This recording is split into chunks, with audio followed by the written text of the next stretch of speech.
The bullet entered through the left temple of Oberst Friedrich von Kleist at precisely 8:43 in the morning. And in that singular, irreversible moment, an entire German offensive collapsed into chaos. On the frozen morning of December the 7th, 1942, the eastern outskirts of Stalingrad lay buried beneath a suffocating blanket of snow and ash. The city had become a graveyard of stone and steel, where men fought not for ideology or glory, but for the next breath, the next heartbeat, the next second of survival. The German Sixth Army, under the command of General Friedrich Paulus, had pressed deep into Soviet territory, their advance seemingly unstoppable. But war, as those who fight it know too well, turns on moments so small they barely register until the world has already changed. Oberst von Kleist was not just another officer. He was the architect of Operation Winterhammer, a meticulously planned assault designed to break the Soviet defensive line along the Volga River's western bank. His tactical brilliance had earned him the Iron Cross First Class and the quiet respect of even his enemies.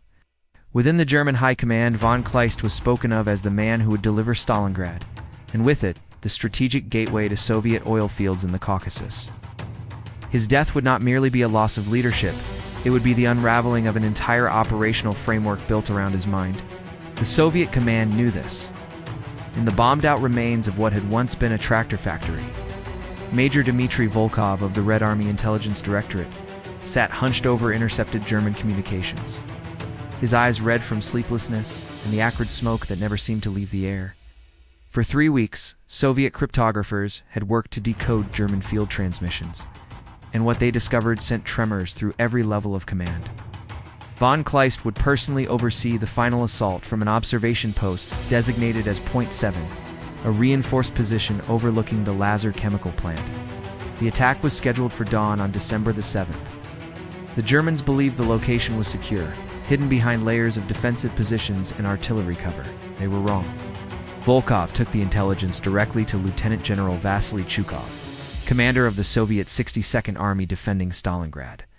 The two men understood what conventional military thinking would never accept that in this new kind of warfare, where every building was a fortress and every shadow concealed death. One skilled shooter could accomplish what an entire battalion could not.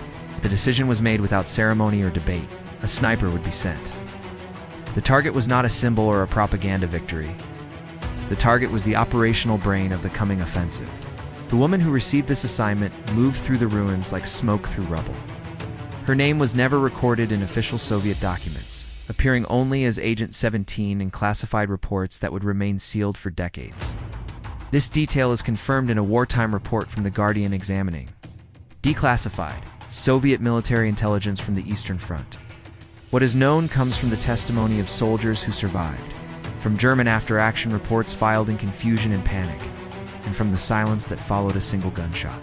She had been a school teacher before the war, teaching mathematics to children in a village whose name no longer appeared on any map because the village itself no longer existed. The Germans had come in the summer of 1941, and what they left behind taught her that numbers and equations could not explain the world's darkness. She joined the Red Army as a combat medic, then transferred to sniper school after her entire medical unit was killed in an artillery barrage. Her instructors noted that she possessed an unusual quality: absolute emotional detachment combined with mathematical precision. She did not hate the enemy, she simply removed them, the way one might erase an incorrect figure from a chalkboard. The journey to Point 7 required 3 days of movement through territory so contested that the front line shifted hourly. She traveled alone, carrying a Mosin-Nagant rifle with a pay scope, 4 rounds of ammunition, a canteen of frozen water, and nothing else. Soviet doctrine for deep reconnaissance snipers emphasized that survival depended on invisibility, and invisibility required the absolute minimum of equipment. Every ounce of weight was a liability. Every possession was a vulnerability. She moved only at night, pressing herself into shell holes and beneath the skeletal remains of vehicles when German patrols passed within meters of her position. During the day, she remained motionless for hours, controlling her breathing, slowing her heartbeat, becoming part of the landscape of destruction. The cold was her enemy, and her alliate numbed her fingers and made precision difficult. But it also kept the German soldiers huddled around fires and inside shelters. Their attention turned inward, toward warmth rather than outward toward threats. By the night of December the 6th, she had positioned herself in the collapsed upper floor of an apartment building approximately 470 meters from Point 7. German engineers had fortified the observation post with sandbags and steel plates, creating a command bunker that could withstand anything short of a direct artillery hit. But fortifications designed to stop shells and shrapnel often overlooked the narrow gaps necessary for observation. Von Kleist, confident in his position's security, had ordered a vision slit cut into the forward-facing a horizontal opening, barely 15 centimeters tall, just wide enough for binoculars and range-finding equipment. It was enough. She spent the remaining hours of darkness calculating variables that would determine success or failure.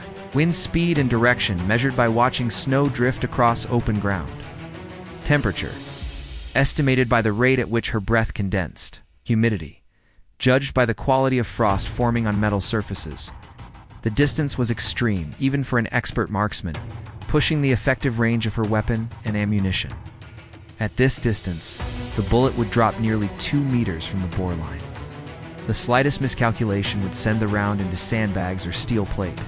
She did not think about the man she was about to kill. She thought about the trajectory, the ballistics, the geometry of death reduced to pure mathematics. This was how she survived psychologically, by abstracting the human element until only the problem remained. Clinical and solvable. Dawn arrived with the pale, exhausted light of a winter sun that seemed reluctant to illuminate what lay below.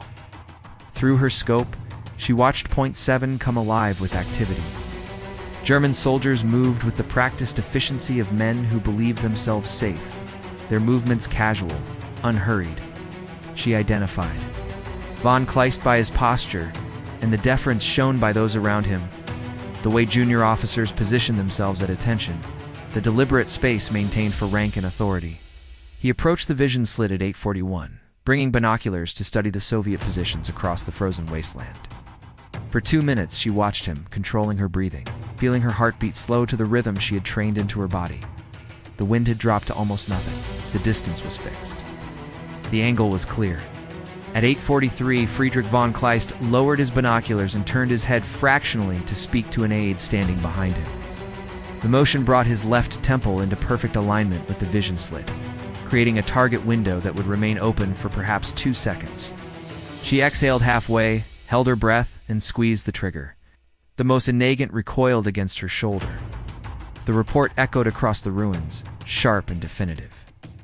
She did not wait to confirm the hit remaining in position after firing would be suicide. She was already moving, abandoning the rifle, sliding down through the collapsed floors of the building as shouts erupted from Point 7. German.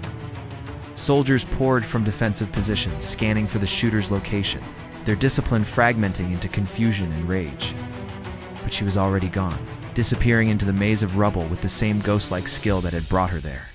Inside Point 7, chaos had consumed command structure. Von Kleist lay dead, his blood spreading across topographical maps that detailed the assault routes for Operation Winter Hammer.